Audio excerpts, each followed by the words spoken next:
Hello दोस्तों, स्वागत है आपका तिवारी हिंदी क्लास में। आज हम पढ़ेंगे बड़े घर की बेटी मुंशी प्रेमचंद द्वारा प्रसिद्ध कहानी। इस कहानी में उन्होंने संयुक्त परिवार में उत्पन्न होने वाली समस्याओं, कलहों, बात का बतंगड़ बन जाने और फिर आपसी समझदारी से बिगड़ती परिस्थितियों को सामान्य करने की हुनर को दर्शाया गया है। तो आज शुरू करते हैं। बेनी माधव सिंह गौरीपुर गांव के जमींदार और नंबरदार थे। उनके पितामह किसी समय बड़े धन धान्य संपन्न थे। गांव का एक पक्का तालाब और मंदिर, जिनकी अब मरम्मत भी मुश्किल थी, उन्हीं के कीर्ति स्तंभ थे। कहते हैं, इस दरवाजे पर हाथी झूमता था। अब उसकी जगह एक बूढ़ी भैंस थी, जिसके शरीर में अस्थि पंजर के सिवा और कुछ शेष न रहा था, पर दूध शायद बहुत देती थी, क्योंकि एक न एक आदमी हांडी के लिए उसके सिर पर सवार ही रहता था। बेनी माधव सिंह अपनी आधी से अधिक संपत्ति वकीलों को भेंट कर चुके थे। उनकी वर्तमान आय 1000 रुपये वार्षिक से अधिक न थी। ठाकुर साहब के 2 बेटे थे। बड़े का नाम श्रीकंठ सिंह था। उसने बहुत दिनों के परिश्रम और उद्योग के बाद बीए की डिग्री प्राप्त की थी। अब एक दफ्तर में नौकर था। छोटा लड़का लाल बिहारी सिंह दोहरे बदन का सजीला जवान था, भरा हुआ मुखड़ा, चौड़ी छाती। भैंस का 2 सेर ताज़ा दूध वह उठकर सवेरे पी जाता था। श्रीकंठ सिंह की दशा बिल्कुल विपरीत थी। इन नेत्र प्रिय गुणों को उन्होंने बीए इन्हीं 2 अक्षरों पर न्यौछावर कर दिया था। इन 2 अक्षरों ने उनके शरीर को निर्बल और चेहरे को कांतिहीन बना दिया था। इसी से वैद्य ग्रंथों पर उनका विशेष प्रेम था। आयुर्वेदिक औषधियों पर उनका अधिक विश्वास था। शाम सवेरे उनके कमरे से प्रायः खरल की सुरीली कर्ण मधुर ध्वनि सुनाई दिया करती थी। लाहौर और कलकत्ते के वैद्यों से बड़ी लिखा पढ़ी रहती थी। श्रीकंठ इस अंग्रेजी डिग्री के अधिपति होने पर भी अंग्रेजी सामाजिक प्रथाओं के विशेष प्रेमी न थे, बल्कि वह बहुधा बड़े जोर से उसकी निंदा और तिरस्कार किया करते थे। इसी से गांव में उनका बड़ा सम्मान था। दशहरे के दिनों में वह बड़े उत्साह से रामलीला होते और स्वयं किसी न किसी पात्र का पाठ लेते थे। गौरीपुर में रामलीला के वही जन्मदाता थे। प्राचीन हिंदू सभ्यता का गुणवान उनकी धार्मिकता का प्रधान अंग था। सम्मिलित कुटुंब के तो वह एकमात्र उपासक थे। आजकल स्त्रियों को कुटुंब से मिलजुल कर रहने की जो अरुचि होती है, उसे वह जाति और देश दोनों के लिए हानिकारक समझते थे। यही कारण था कि गांव की ललनाएं उनकी निंदक थी। कोई तो उन्हें अपना शत्रु समझने में भी संकोच न करती थी। स्वयं उनकी पत्नी तो ही इस विषय में उनसे विरोध था। यह इसीलिए नहीं है कि उसने अपने सास ससुर, देवर या जेठ आदि से घृणा थी, बल्कि उसका विचार था कि यदि बहुत कुछ सहने और तरह देने पर भी परिवार के साथ निर्वाह न हो सके, तो आए दिन की कलह से जीवन को नष्ट करने की अपेक्षा यही उत्तम है कि अपनी खिचड़ी अलग पकाई जाए। आनंदी एक बड़े उच्च कुल की लड़की थी। उसके बाप एक छोटी सी रियासत के तालुकेदार थे। विशाल भवन, एक हाथी, 3 कुत्ते, बाज, बहरी शिकरे, झाड़ फानूस, आनरेरी मजिस्ट्रेट और ऋण, जो एक प्रतिष्ठित तालुकेदार के भोग्य पदार्थ है, सभी यहाँ विद्यमान थे। नाम था भूप सिंह। बड़े उदारचित्त और प्रभावशाली पुरुष थे, पर दुर्भाग्य से लड़का एक भी न था। 7 लड़कियां हुईं और दैव योग से सबकी सब जीवित रहीं। पहली उमंग में तो उन्होंने 3 ब्याह दिल खोल कर किए, पर 15-20 हजार रुपये का कर्ज सिर पर हो गया तो आंखें खुली, हाथ समेट लिया। आनंदी चौथी लड़की थी। वह अपनी सब बहनों से अधिक रूपवती और गुणवती थी। इससे ठाकुर भूप सिंह उससे बहुत प्यार करते थे। सुंदर संतान को कदाचित उसके माता पिता भी अधिक चाहते हैं। ठाकुर साहब बड़े धर्म संकट में थे कि इसका विवाह कहाँ करें। न तो यही चाहते थे कि ऋण का बोझ बढ़े, और न यह स्वीकार था कि उसे अपने को भाग्यहीन समझना पड़े। एक दिन श्रीकंठ उनके पास किसी चंदे का रुपया मांगने आए। शायद नागरिक प्रचार का चंदा था। भूप सिंह उनके स्वभाव पर रीझ गए और धूमधाम से श्रीकंठ का आनंदी के साथ ब्याह हो गया। आनंदी अपने नए घर में आई तो यहाँ रंग कुछ और ही देखा। जिस टीम टाम से उसे बचपन की आदत थी, वह यहाँ नाम मात्र को न थी। हाथी घोड़ों का तो कहना ही क्या, कोई सजी हुई सुंदर बहली तक न थी। रेशम स्लीपर साथ लाई थी, पर यहाँ बाग कहाँ। मकान में खिड़कियाँ तक न थी, न जमीन पर फर्श, न दीवार पर तस्वीरें। यह एक सीधा सादा देहाती गृहस्थी का मकान था, किंतु आनंदी ने थोड़े ही दिनों में अपने को इसी नई अवस्था के ऐसा अनुकूल बना लिया मानो उसने विलास के सामान कभी देखे ही न थे। एक दिन दोपहर के समय लाल बिहारी सिंह 2 चिड़िया लिए हुए आया और भावत से बोला, जल्दी से पका दो, मुझे भूख लगी है। आनंदी भोजन बनाकर उसकी राह देख रही थी। अब वह नया व्यंजन बनाने बैठी। हांडी में देखा तो घी पाव भर भी अधिक न था। बड़े घर की बेटी किफ़ायत क्या जाने, उसने सब घी मांस में डाल दिया। लाल बिहारी खाने बैठा तो दाल में घी न था। बोला, दाल में घी क्यों नहीं छोड़ा? आनंदी ने कहा, घी सब मांस में पड़ गया। लाल बिहारी जोर से बोला, अभी परसों घी आया, इतना जल्द उठ गया? आनंदी ने उत्तर दिया, आज तो कुल पाव भर रहा होगा, वह सब मैंने मांस में डाल दिया। जिस तरह सूखी लकड़ी जल्दी से उठती है, उसी तरह क्षुधा से बावला मनुष्य जरा जरा सी बात पर तिनक जाता है। लाल बिहारी को भावच की यह ढिठाई बहुत बुरी मालूम हुई।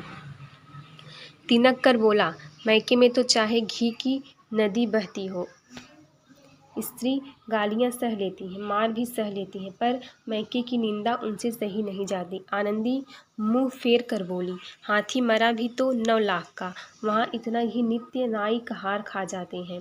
लाल बिहारी जल गया, थाली उठाकर पलट दी और बोला, जी चाहता है जीभ पकड़ कर खींच लूं। आनंदी को भी क्रोध आ गया, मुंह लाल हो गया। बोली, वह होते तो आज इसका मजा चखाते। अब अपढ़ उजड़ ठाकुर से न रहा गया। उसकी स्त्री एक साधारण जमींदार की बेटी थी, जब जी चाहता उस पर हाथ साफ कर लिया करता था। खड़ाऊ उठाकर आनंदी की ओर जोर से फेंकी और बोला, जिसके गुमान पर भूली हुई हो उसे भी देखूंगा और तुम्हें भी देखूंगा। आनंदी ने हाथ से खड़ाऊ रोकी। सिर बच गया, पर उंगली में बड़ी चोट आई। क्रोध के मारे हवा से हिलते पत्ते की भांति कांपती हुई अपने कमरे में आकर खड़ी हो गई। स्त्री का बल और साहस, मान और मर्यादा पति तक है। उसे अपने पति के बल और पुरुषत्व का घमंड होता है। आनंदी खून का घूंट पीकर रह गई। श्रीकंठ सिंह शनिवार को घर आया करते थे। बृहस्पति को यह घटना हुई थी।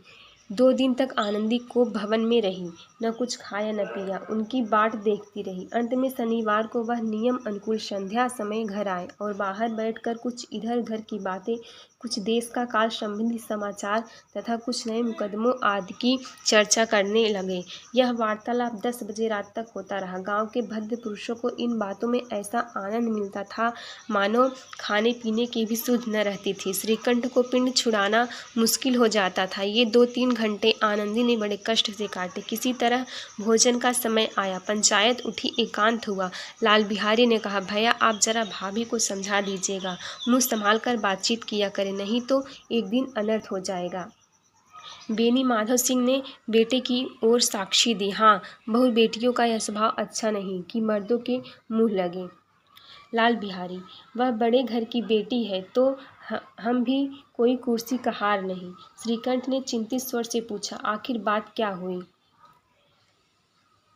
लाल बिहारी ने कहा, कुछ भी नहीं, यूँ ही आप उलझ पड़ी। मैके के सामने हम लोगों को कुछ समझती ही नहीं।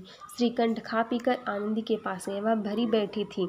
यह हजरत भी कुछ सीखे थे। आनंदी ने पूछा, चित्त तो प्रसन्न है? श्रीकंठ बोले, बहुत प्रसन्न है, पर तुमने आजकल घर में क्या उपद्रव मचा रखा है? आनंदी की त्योरियों पर बल पड़ गए। झुंझलाहट के मारे बदन में ज्वाला सी दहक उठी। बोली, जिसने तुमसे यह आग लगाई उसे पाऊं तो मुँह झुलस दूं।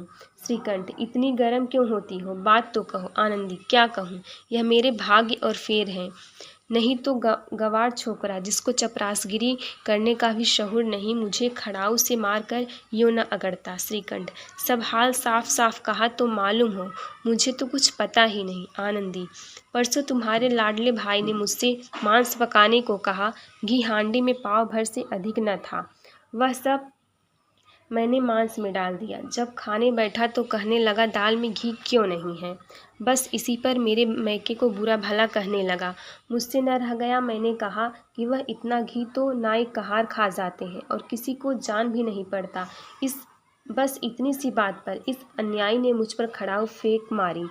यदि हाथ से न रोक लूं तो सिर फट जाए। उसी से पूछो मैंने जो कुछ कहा यह सच है या झूठ।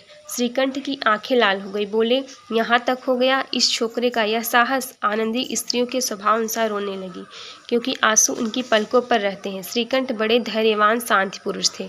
उन्हें कदाचित ही कभी क्रोध न आता था। स्त्रियों के आंसू पुरुष की क्रोधाग्नि भड़काने में तेल का काम कर देती हैं। रात भर करवटें बदलते रहे। उद्विग्नता के कारण पलक तक नहीं झपकी। प्रातःकाल अपने बाप के पास जाकर बोले, दादा अब इस घर में मेरा निवाह न होगा। इस तरह विद्रोहपूर्ण बातें कहने पर श्रीकंठ ने कितनी ही बार अपने कई मित्रों को आड़े हाथों लिया था, परंतु दुर्भाग्य आज उन्हें स्वयं ही बातें अपने मुंह से कहनी पड़ी। दूसरों को उपदेश देना भी कितना सहज है। बेनी माधव सिंह घबरा उठे और बोले, क्यों श्रीकंठ? इसीलिए कि मुझे भी अपनी मान प्रतिष्ठा का कुछ विचार है। आपके घर में अब अन्याय और हठ का प्रकोप हो रहा है। जिनको बड़ों का आदर सम्मान करना चाहिए वे उनके सिर चढ़ते हैं। मैं दूसरे का नौकर ठहरा घर पर रहता नहीं। यहाँ मेरे पीछे स्त्रियों पर खड़ाऊं और जूतों की बौछारें होती है। कड़ी बात तक चिंता नहीं, कोई एक दो कह ले वहाँ तक मैं सह सकता हूँ, किंतु यह कदापि नहीं हो सकता कि मेरे ऊपर लात घुसे पड़े और मैं दम न मारूं। बेनी माधव सिंह कुछ जवाब न दे सके। श्रीकंठ सदैव उनका आदर करते थे। उनके ऐसे तवर देखकर बूढ़ा ठाकुर अवाक रह गया। केवल इतना ही बोला, बेटा तुम बुद्धिमान होकर ऐसी बातें करते हो। स्त्रियाँ इस तरह घर का नाश कर देती हैं। उनको बहुत सिर चढ़ाना अच्छा नहीं। श्रीकंठ, इतना मैं जानता हूँ आपके आशीर्वाद से।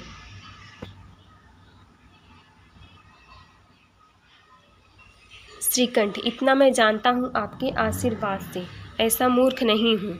आप स्वयं जानते हैं कि मेरे ही समझाने बुझाने से इसी गांव में कई घर संभल गए, पर जिस स्त्री की मान प्रतिष्ठा का ईश्वर के दरबार में उत्तरदाता हूँ उसके प्रति ऐसा घोर अन्याय और पशुवत व्यवहार मुझे असह्य है। आप सच मानिए मेरे लिए यही कुछ कम नहीं कि लाल बिहारी को कुछ दंड नहीं होता। अब बेनी माधव सिंह भी गरमाए, ऐसी बातें और न सुन सके। बोले, लाल बिहारी तुम्हारा भाई है, उससे जब कभी भूल चूक हो उसके कान पकड़ो। लेकिन श्रीकंठ, लाल बिहारी को मैं अब अपना भाई नहीं समझता। बेनी माधव सिंह, स्त्री के पीछे श्रीकंठ, जी नहीं, उसकी क्रूरता और अविवेक के कारण। दोनों कुछ देर चुप रहे। ठाकुर साहब लड़के का क्रोध शांत करना चाहते थे, लेकिन यह नहीं स्वीकार करना चाहते थे कि लाल बिहारी ने कोई अनुचित काम किया है। इस बीच में गांव के और कई सज्जन हुक्के चिल्लम के बहाने वहां आ बैठे। कई स्त्रियों ने जब यह सुना कि श्रीकंठ पत्नी के पीछे पिता से लड़ने के तैयार है तो उन्हें बड़ा हर्ष हुआ। दोनों पक्षों की मधुर वाड़ियाँ सुनने के लिए उनकी आत्माएं तिलमिलाने लगी। गांव में कुछ ऐसे कुटिल मनुष्य थे जो स्कूल की नीतिपूर्ण गति पर मन ही मन जलते थे। वे कहा करते थे, श्रीकंठ अपने बाप से दबता है इसलिए वह दब्बू है। उसने विद्या पढ़ी इसलिए किताबों का कीड़ा है। बेनी माधव सिंह उसकी सलाह के बिना कोई काम नहीं करते, यह उनकी मूर्खता है। इन महाअनुभाव की शुभकामनाएं आज पूरी होती दिखाई दी। कोई हुक्का पीने के बहाने, कोई लगान की रसीद दिखाने बैठ गया। बेनी माधव सिंह पुराने आदमी थे, इन भाव को ताड़ गए। उन्होंने निश्चय किया, चाहे कुछ हो जाए इन द्रोहियों को ताली बजाने का अवसर न दूंगा। तुरंत कोमल शब्दों से बोले, बेटा मैं तुमसे बाहर नहीं हूँ, तुम्हारे जो जी चाहे करो। अब तो लड़के से अपराध हो गया। इलाहाबाद का अनुभव रहित झल्लाया हुआ ग्रेजुएट इस बात को न समझ सका। उसे डिबेटिंग क्लब में अपनी बात पर अड़ने की आदत थी। इन हथकंडों की उसे क्या खबर। बाप ने जिस मतलब से बात पलटी थी वह उसकी समझ में न आया। बोला, लाल बिहारी के साथ अब इस घर में नहीं रह सकता। बेनी माधव, बेटा बुद्धिमान लोग मूर्खों की बात पर नहीं ध्यान देते। वह बेसमझ लड़का है, उससे जो कुछ भूल हुई उसे तुम बड़े होकर क्षमा करो। श्रीकंठ, उसकी इस दुष्टता को मैं कदापि नहीं सह सकता। या तो वह घर में रहेगा या मैं ही। आपको यदि वह अधिक प्यारा है तो मुझे विदा कीजिए, मैं अपना भार आप संभाल लूँगा।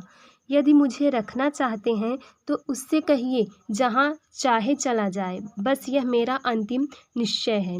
लाल बिहारी सिंह दरवाजे की चौखट पर चुपचाप खड़ा बड़े भाई की बातें सुन रहा था। वह उनका बहुत आदर करता था। उसे कभी इतना साहस न हुआ था कि श्रीकंठ के सामने चारपाई पर बैठ जाए, हुक्का पी ले या पान खा ले। बाप का भी वह इतना मान न करता था, श्रीकंठ का भी उस पर हार्दिक स्नेह था। अपने होश में उन्होंने कभी उसे घुड़का तक न था। जब वह इलाहाबाद से आते तो उसके लिए कोई न कोई वस्तु अवश्य लाते। मुकद्दर की जोड़ी उन्होंने ही बनवा दी थी। पिछले साल जब उसने अपने से द्योढ़े जवान को नागपंचमी के दिन दंगल में पछाड़ दिया तो उन्होंने पुलकित होकर अखाड़े में ही जाकर उससे गले लगा लिया था। 5 रुपए के पैसे लुटाए थे। ऐसे भाई के मुंह से आज ऐसी हृदय विदारक बात सुनकर लाल बिहारी को बड़ी ग्लानि हुई। वह फूट फूट कर रोने लगा। इसमें संदेह नहीं कि अपने किए पर पछता रहा था। भाई के आने से एक दिन पहले उसकी छाती धड़कती थी कि देखूं भैया क्या कहते हैं, मैं उनके सम्मुख कैसे जाऊंगा, उनसे कैसे बोलूंगा, मेरी आंखें उनके सामने कैसे उठेगी। उसने समझा था कि भैया मुझे बुलाकर समझा देंगे। इस आशा के विपरीत आज उसने उन्हें निर्दयता की मूर्ति बने हुए पाया। वह मूर्ख था, परंतु उसका मन कहता था कि भैया मेरे साथ अन्याय कर रहे हैं। यदि श्रीकंठ उसे अकेले में बुलाकर 2-4 बातें कह देते, इतना ही नहीं 2-4 तमाचे भी लगा देते तो कदाचित उसे इतना दुख न होता। पर भाई का यह कहना कि अब मैं इसकी सूरत नहीं देखना चाहता, लाल बिहारी से सहा न गया। वह रोता हुआ घर आया। कोठरी में जाकर कपड़े पहने, आंखें पोंछी, जिसमें कोई यह न समझे कि रोता था। तब आनंदी के द्वार पर आकर बोला, भाभी, भैया ने निश्चय किया है कि वह मेरे साथ इस घर में न रहेंगे। अब वह मेरा मुंह नहीं देखना चाहते, इसलिए अब मैं जाता हूँ। उन्हें फिर मुंह न दिखाऊंगा। मुझसे जो कुछ अपराध हुआ उसे क्षमा करना। यह कहते कहते लाल बिहारी का गला भर आया। जिस समय लाल बिहारी सिंह सिर झुकाए आनंदी के द्वार पर खड़ा था, उसी समय श्रीकंठ सिंह भी आंखें लाल किए हुए बाहर से आए। भाई को खड़ा देखकर तो घृणा से आंखें फेर ली और कतरा कर निकल गए, मानो उसकी परछाई से दूर भागते हो। आनंदी ने लाल बिहारी की शिकायत तो की थी, लेकिन अब मन में पछता रही थी। वह स्वभाव से दयावती थी। उसे इसका तनिक भी ध्यान न था कि बात इतनी बढ़ जाएगी। वह मन में अपने पति पर झुझला रही थी कि यह इतने गर्म क्यों होते हैं।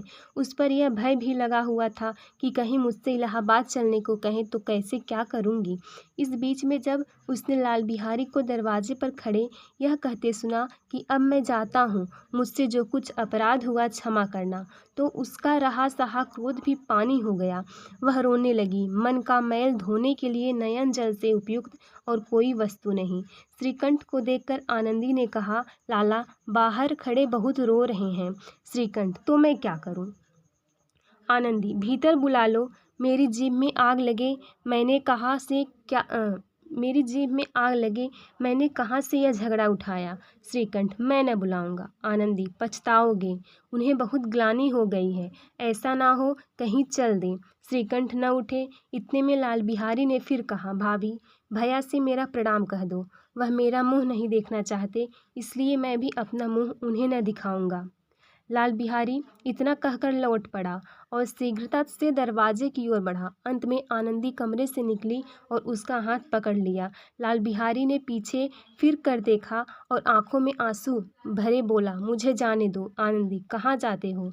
लाल बिहारी, जहाँ कोई मेरा मुंह न देखे। आनंदी, मैं न जाने दूंगी। लाल बिहारी, मैं तो लोगों के साथ रहने योग्य नहीं हूँ। आनंदी, तुम्हें मेरी सौगंध, अब एक पग भी आगे न बढ़ाना। लाल बिहारी, जब तक मुझे यह ना मालूम हो जाए कि भैया का मन मेरी तरफ से साफ हो गया, तब तक मैं इस घर में कदापि न रहूँगा। आनंदी, मैं ईश्वर को साक्षी देकर कहती हूँ कि तुम्हारी ओर से मेरे मन में तनिक भी मैल नहीं है। अब श्रीकंठ का हृदय भी पिघला। उन्होंने बाहर आकर लाल बिहारी को गले लगा लिया। दोनों भाई खूब फूट फूट कर रोए। लाल बिहारी ने सिसकते हुए कहा, भैया, अब कभी मत कहना कि तुम्हारा मुंह न देखूंगा। इसके सिवा आप जो दंड देंगे मैं सहर्ष स्वीकार करूंगा। श्रीकंठ ने कांपते हुए स्वर में कहा, लल्लू, इन बातों को बिल्कुल भूल जाओ। ईश्वर चाहेगा तो फिर ऐसा अवसर न आवेगा। बेनी माधव सिंह बाहर से आ रहे थे। दोनों भाइयों को गले मिलते देखकर आनंद से पुलकित हो गए। बोल उठे, बड़े घर की बेटियां ऐसी ही होती हैं, बिगड़ता हुआ काम बना लेती हैं। गांव में जिसने यह वृत्तांत सुना उसी ने इस शब्दों में आनंदी की उदारता को सराहा। बड़े घर की बेटियां ऐसी ही होती हैं।